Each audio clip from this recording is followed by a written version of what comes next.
Heirang Leirang channel na mayamgidamakta pujarakliba Phungga Wari Lanjadrabi Thoidok hendokna wanglaba chingdol amada khul ama tarami khulgi mi pumnamak suba nomba kanbana saba phangdabagi awaba leiramde makhoi khunjau leichauna wata padana panbagidamak sauthokjarami pamlaugi mahai marong singdubu oiro yumda yokpa sa yendabu oiro marek laichat thungdabana makhoi pumnamak nungaina panki khul aduda nipu kauba masak matau phajaba mapangal mathauna leiba pakhang ama leirami pakhang adubu lika kaubi yumnakna leibi leisabi amana yamna pamjarami adubu nipunadi miyami kaubi atopa leisabi amabu nungsikhi matam kharagi tungda nipuga miyamiga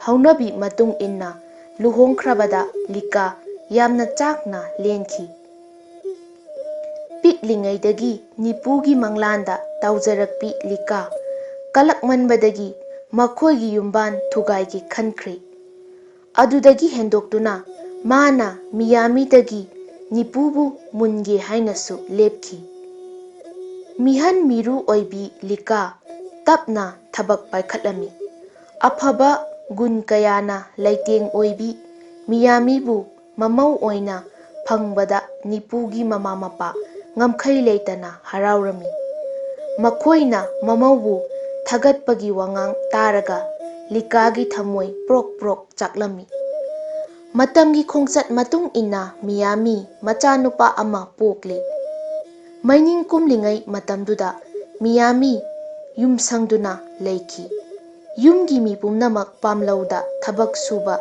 chatnakhiba matam oibana ichik chiklami miyami mana ngamba thabak khara khara nomba hauri ma macha poduna marak marakta ising sokpa chatlami matam asida likana lona imungda changlaga magi kangkhada saru langsilami lika miyamida nungsidaba kalakpa khakutlamde marup oibadagi hendoktuna machil manawgum nungsijaba malhankhi ma khudakta thabak paikhatlamde angangna tha taruk surakpadagi miyami imungi mateng pangba pamlauda chatpa horami adubu mane makunadi wagani haiduna mabu ayamba matamda yumda lehalami nongma miyamigi manemboka likaga laugi napi penglami ujau singda tongduna khonglakpa tamnagi khonjel tabada miyamigi manembokna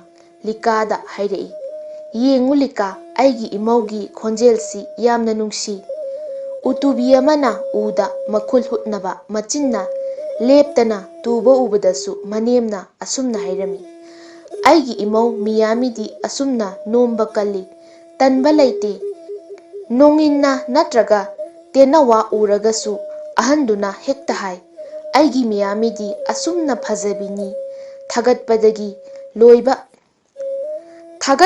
loiba naidraba wai singsi tabada kalakpana thamoi nungda otkhairaklabasu mapan thokhandana khangba haibi likani lika nokphet tauna tapna hairakhi chumi chumi lairenbi maknasu mangondagi phajabe heloi maram mokpada hairabasu maga lamba pagadabasi kanano adubu ine mangonda senariba phattaba lonchat asimatang yauramdrabadi sanagi mathakta tampha thinba haibadu oiramgadabani likagi wasi tabada ahandu khangprek khanglami mahak saugalakhi kari haiba lika miyamina kari taurabage ngaikho ine tapthabiyu ai wafamsi tamthokpada inegi thamoi sokani haiba khanglabasu ine khoigi imung amang ata thokdringai minok changlakdringai matamsida kalhaunaba haidaba yadrabani ine khoigi imungdi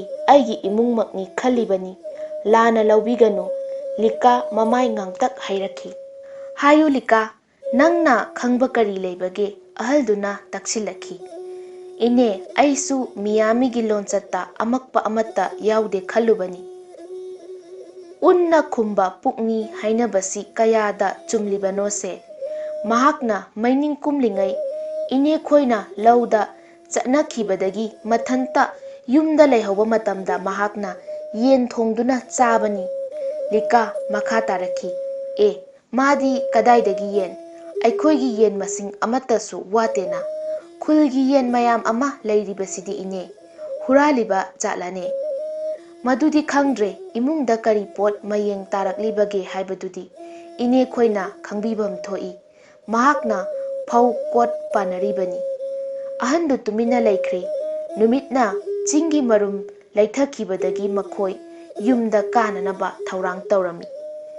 Miyamigi manembo yengsinba haukre. Wafamsi mahaki nupa amasung macha nupadassu lona khanghalami. Nongma angang masa ngamdabadagi miyami lauda chatpa yauramde yumda leihauki. Mahakna mangolda tawot lang halingai makhoigi kangdong pharaba yen chengoiba ama umaibina lakre. Yen adumakti mapok matang phabana sangkhonba yenba oina semgatke khanduna makubokna khaklaga thamkibani. Numidang wairamda imungi misingna yum karakpa matamdadi miyamina pausik tamlami. Lauda likagi wa kayarak nainarakraba imungi mi ahum miyamibu chingnaba henkri. Yum sanghauraga yen manghali haina manembokna saiba horaklami. Aduk chauraba yenbu tokpa natraga khunu kharangna lakpa ngampham thokte haina makuboknasu nganglami. Manem makugi wangangda miyami yamna sauninglabasu tuminna tarami. Mathangi numitki ayukta manembokna miyamigi kangkhada pan amadi singcharagidamak thamkibadu lauthoke haina yenglubada saru mayam ama leiramle. Madu uraga manemboktu likagi wa chumle haina khankirami. Mahaki wadagi miyamibu makubok amasung nipuna yumdagi mau oina thamningkhidre. Makhoina maudubu yumdagi karamna tanthokhisige haina watanarami. Mitna uba maral ama piba ngamdrabadi khulgi ahalsingda karamna wakatlugani. Kangkhada yen saru leirami lonja chai hairubada matik chaba sakhi oiroi. Wa thibana wamangani. Miyamina kangkhada saru tasengna langsili haibasi wasau. Kai mayachi u hairakpada makhoi thabaktu pangthokpa ngamloi. Mamai thangda makhoina lona watanabasida likabusu yauhale. Likana hairami ine nachaga namauga kainahanbada akaiba khara tungda lakadaba mali. Ine khoi mimangda choblakpa yai. Nachanupana miyamibu yamna nungsi. Miyamina mabu irai laina sumba ngambani. Nipu themlaga mayumda pukhrabadi imungsi kari ohegodoribano. Sibaga manare. Maramaduna upayama yengba phai. Manemna hanglami kainahanba natana mabu yumsidagi tanthokhinaba kari upay leibage. Upayama lei ine likana seksinna khumlai. Mabu tampakta puraga Meitei ningthauda yontho'u. Miyamigi masak ubada ningthauna soidana leikigani. Ningthauna masak phajabi nupi kaya kaya leiraga thami hai. Miyamigidamak mamal yamna phangani. Mama mapana amadi khulgi misingna hanglaklabasu ningthauna phahaure haina khumbada makhoi kari tauba ngamgani. Maraibak phare khallagadabani. Wakatluphamsu leiraroi. Likagi lausingbu miyamigi manembokna thagatlami. Wafamsi mama mapana thembadagi nipusu yakre. Manem makuna tampaki ngaising unaba chatpada miyami amasung nipu yaurusi hainare. Thaplaba lamdamgi singmi imungdu numit mangani gi tungda tampak yauraktuna Meitei ningthaugi konungda laklami. Makhoi yamna wana ningthaubu khurumjaba lakpani hairubadagi thongakpasingna manungda pusinbirami. Makhoina ningthaugi nakta changsinduna khurumjare. Ningthauna manaisingda chana thaknaba ahau atum amasung phina chingba khudolpot khara puthoraknaba hairami. Mahak naha oiribi sakhenbi miyamida ꯄꯨꯛꯅꯤꯡ ꯌꯥꯝꯅ ꯆꯪꯈꯤ꯫ ꯆꯥꯕ ꯊꯛꯄ ꯂꯣꯏꯔꯕ ꯇꯨꯡꯗ ꯆꯤꯡꯒꯤ ꯑꯍꯜꯅ ꯅꯤꯡꯊꯧꯒꯤ ꯅꯥꯛꯇ ꯆꯪꯁꯤꯟꯗꯨꯅ ꯂꯣꯟꯅ ꯋꯥꯐꯝ ꯈꯔ ꯍꯪꯒꯠꯂꯨꯔꯦ꯫ ꯃꯧ ꯅꯍꯥ ꯑꯗꯨꯕꯨ ꯌꯣꯟꯖꯔꯝꯂꯒꯦ, ꯂꯧꯕꯤꯍꯧꯔꯣ ꯍꯥꯏꯖꯔꯨꯕꯅꯤ꯫ ꯅꯤꯡꯊꯧ ꯍꯔꯥꯎ ꯍꯔꯥꯎ ꯌꯥꯔꯛꯈꯤ꯫ ꯃꯃꯜ ꯑꯣꯏꯅ ꯁꯦꯜꯁꯨ ꯌꯥꯝꯅ ꯄꯤꯔꯛꯈꯤ꯫ ꯁꯦꯜꯁꯤꯡ ꯑꯗꯨꯅ ꯃꯈꯣꯏꯒꯤ ꯈꯨꯜꯗ ꯁꯟꯗꯪ 3, ꯏꯔꯣꯏ 2, ꯑꯣꯛ 5ꯗꯤ ꯁꯣꯏꯗꯅ ꯂꯩꯕ ꯐꯪꯂꯒꯅꯤ ꯈꯟꯗꯨꯅ ꯆꯤꯡꯒꯤ ꯑꯍꯜ ꯌꯥꯝꯅ ꯍꯔꯥꯎꯔꯝꯃꯤ꯫ ꯃꯃꯥ ꯃꯆꯥꯕꯨ ꯅꯤꯡꯊꯧ ꯀꯣꯅꯨꯡꯗ ꯊꯅꯝꯂꯒ ꯆꯤꯡꯒꯤ ꯏꯃꯨꯡꯗꯨ ꯍꯟꯈ꯭ꯔꯦ꯫ ꯃꯤꯌꯥꯝꯤ ꯊꯃꯣꯏ ꯁꯣꯛꯅ ꯀꯞꯐꯧꯏ꯫ ꯈꯨꯜ ꯌꯧꯔꯛꯄꯗ ꯐꯖꯅ ꯂꯧꯇꯨꯅꯈ꯭ꯔꯕ ꯃꯈꯣꯏ ꯑꯍꯨꯝꯅ ꯑꯋꯥꯕ ꯊꯧꯗꯣꯛ ꯑꯃ ꯁꯦꯝꯗꯨꯅ ꯃꯤꯌꯥꯝꯗ ꯄꯥꯎꯗꯝꯈꯤ꯫ ꯃꯩꯇꯩ ꯅꯤꯡꯊꯧꯅ ꯃꯤꯌꯥꯝꯤ ꯐꯥꯍꯧꯔꯦ ꯍꯥꯏꯈꯤ꯫ ꯂꯩꯁꯥꯕꯤ ꯑꯣꯏꯔꯣ ꯃꯧ ꯑꯣꯏꯔꯣ ꯊꯣꯏꯗꯣꯛ ꯍꯦꯟꯗꯣꯛꯅ ꯃꯁꯛ ꯐꯖꯕꯤ ꯅꯨꯄꯤ ꯎꯕꯒ ꯃꯩꯇꯩ ꯅꯤꯡꯊꯧꯗꯤ ꯍꯦꯛꯇ ꯐꯥꯒꯜꯂꯤ, ꯃꯍꯥꯛꯀꯤ ꯇꯥꯂꯣꯏ ꯑꯣꯏꯍꯟꯕꯅꯤ ꯍꯥꯏꯕꯒꯤ ꯋꯥꯔꯤ ꯄꯨꯝꯅꯃꯛꯅ ꯇꯥꯟꯅꯈ꯭ꯔꯕꯅꯤꯅ ꯇꯝꯂꯕꯁꯨ ꯄꯥꯎꯗꯨ ꯊꯥꯖꯅꯈꯤ꯫ ꯅꯤꯡꯊꯧꯒꯤ ꯂꯣꯟꯆꯠ ꯑꯁꯤ ꯃꯈꯣꯏ ꯄꯦꯟꯗꯕ ꯀꯌꯥ ꯂꯩꯔꯕꯁꯨ ꯀꯔꯤ ꯇꯧꯔꯨꯕ ꯉꯝꯒꯅꯤ?